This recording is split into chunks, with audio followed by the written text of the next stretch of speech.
Oh hey. That's as good an intro as any, I guess. So, it's been a week. Today is December the... I don't have my phone on me. I don't know. It's some day in December right now. It's so dang December-like. What is the date today? I don't have a clue. I don't have a clue. Santa, what's the date? What is it? I don't know. Time for a story. And yeah. This story is going to take place when I was 14 years old. And I remember this very specifically because I was actually homeschooled during this time. And it was my 7th grade year of junior high. For those, or middle school, for those of you that had middle school or whatever, junior high, doesn't matter.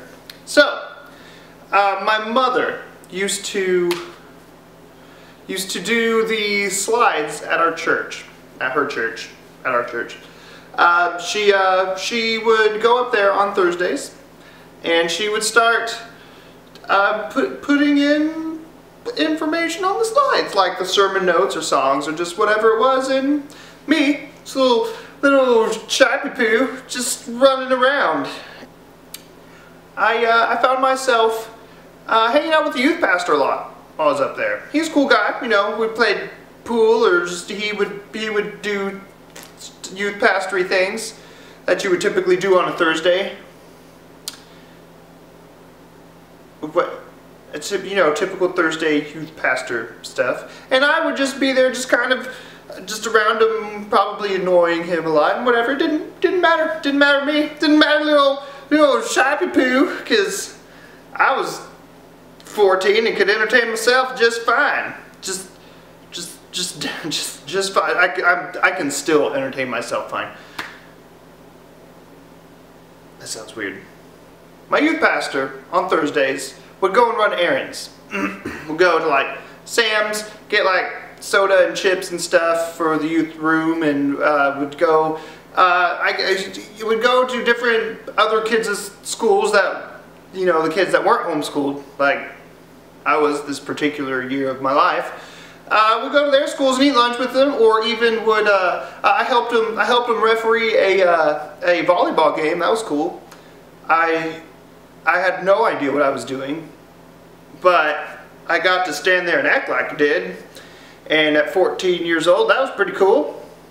So, one particular night, evening, day, well, it was day initially. It became night. On one particular night, we went to one of the high schools, and we were setting up for a wrestling tournament that was going to take place that Friday. It's Thursday, setting up that evening for Friday, the wrestling tournament going on. So, I go with them. On the way there, we pick up a few other high school aged people, youth aged people. Just I'm not sure what everybody's age is. I don't care. Doesn't matter. We picked up some other youth aged people, and they came with us, and we started putting things together, unrolling mats and just setting up the bleachers, and just whatever typical high school wrestling match is needed. That's what we did, because everybody knows what that is. And that's testosterone and whatever just that women have. Whatever that is. That's weird. Hormones everywhere. We're getting ready for it because it's high school, and that's just the kind of stuff that happens in high school is hormones. This is weird. Why are we talking about this? During one particular moment, while doing something, I don't really remember what it was, I felt the need to expel a gaseous fume from my posterior region. Just blow some air kisses from my cheeks of love. Just I needed to float some air biscuits, if you will, just air biscuits of love and joy. So I did just that. I lit the sails of fumigation glory, and I immediately regretted everything in my life at that exact moment. Literally everything in my life, regretted all of it. So, in this particular moment, what I thought was just balloons of hot air escaping from my lower half turned into a nightmare. I mean, an absolute nightmare. It turned into something terrible. I had some warm, soft serve ice cream come right out along with it. Just chocolate flavored ice cream, just warm, melted completely. Just come right out with my air biscuits of love. My kisses. My pant kisses. that was weird. My pant kisses. So I suddenly found myself in quite the emergent situation. I'm standing in the middle of a high school auditorium with my shoes filling up with what is not warm Jell-O.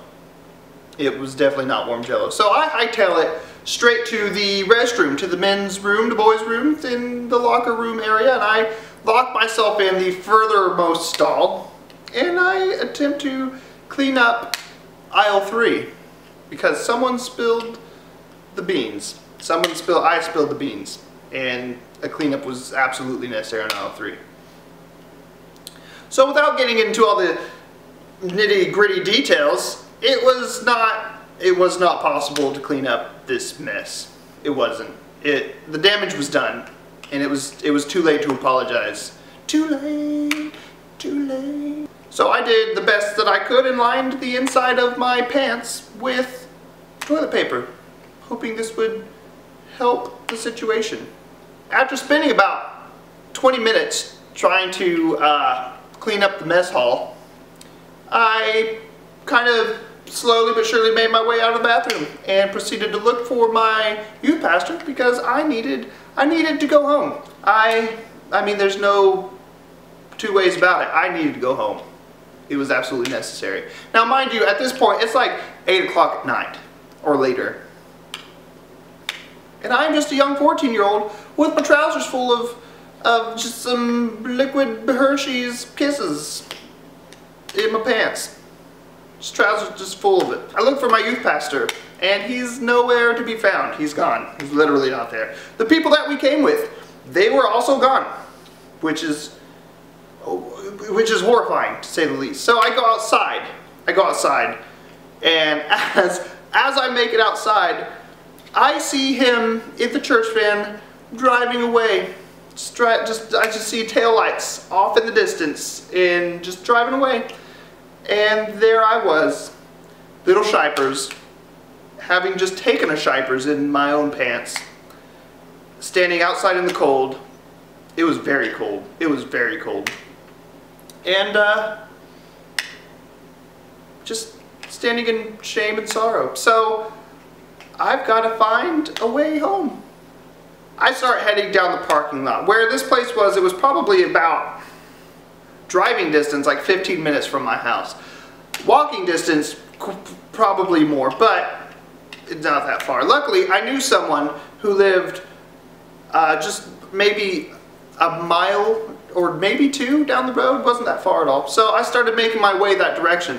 On the way, I spot a lady in her car, and she's sitting there writing. She has her cell phone. She's writing something on a notebook, and I just tap on her window. And I'm like, ma'am, can I please use your cell phone? I came from the high school right back there. I have a situation, and I need to use your phone, please. No. Skirt. Go away. Go away. I left her alone because she was clearly not ready to handle the news that I had. She was not ready to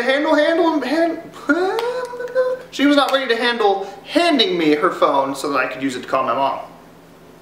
So I continued to kind of walk my way, into the neighborhood across the street from the high school, which is where my friend lived. I waddled my way over there and rung the doorbell. It's like it's gotta be at least 9 o'clock. It's probably later. I don't know. It's past bedtime for a typical just a modern suburban home family place.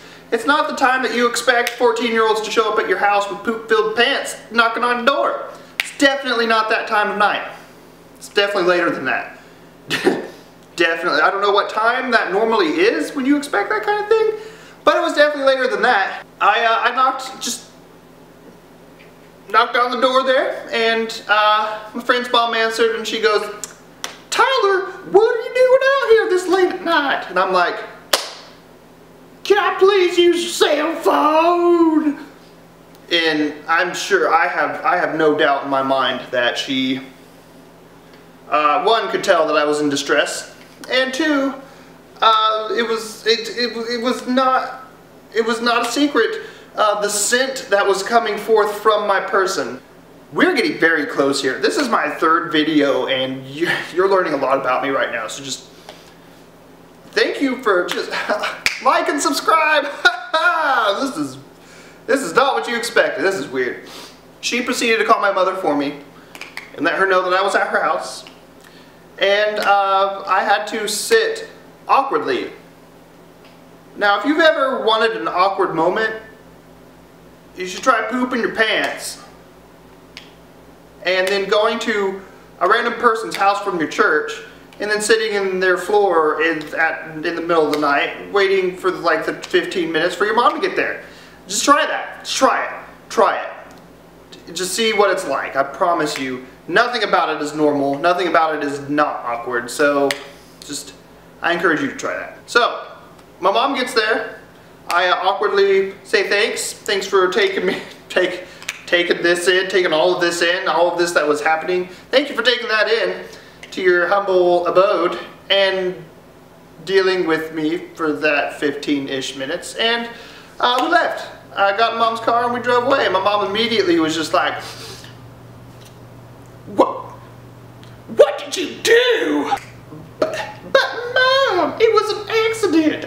I shapoopied in my pants when I was trying to toot. You're throwing those pants away. You're throwing them away. You can't have them no more. You're throwing those pants away. I know. I know. I'm doing it. I had every intention of throwing these away when I got home. I know. Thank you. So we made it home, just kind of awkwardly. I went upstairs to my room, took a shower, threw my pants away, and that was it. That's probably the most embarrassing story I've ever experienced in my life. I don't get embarrassed very easily. I have plenty of stories of just stupid things happening, but nothing. that was over the edge of crazy things. So good for you for sticking through this video all the way to now. Good for you. Man. So the moral to the story is, if you need to toot, need to fart, need to expel some gaseous love from the lower half of your torso, I would suggest just know that you know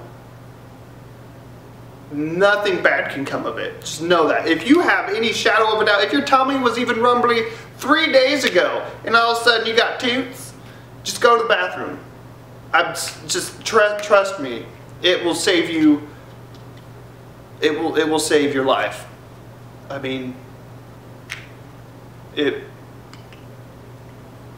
there's not any more valuable advice that I could possibly give you ever.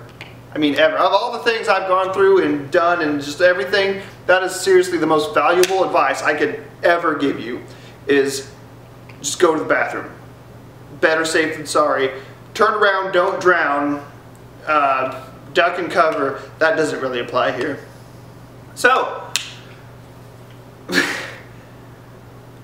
that wasn't awkward at all, was it? Pew, pew, pew, pew, pew. We're gonna act like this never happened. So go ahead, like, subscribe, follow me on the Facebooks and the Twitters. I got the links down in the description down there below, and just tell me what you think. Leave a comment and tell me please tell me if you've actually had a shared experience. I know that sounds weird, but I really hope to heaven I'm not the only person that has just an outright, outrageously humiliating story about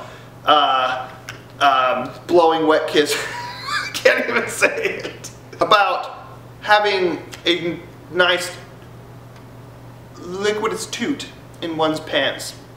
So, leave a comment, let me know, and we'll see you guys next week. I will promise you, next week will be way more mild than what this story just was, because this was a lot to take in. Trust me, I know, I can only imagine the horrified looks on your faces right now. So, yeah. Well, bye. Pow!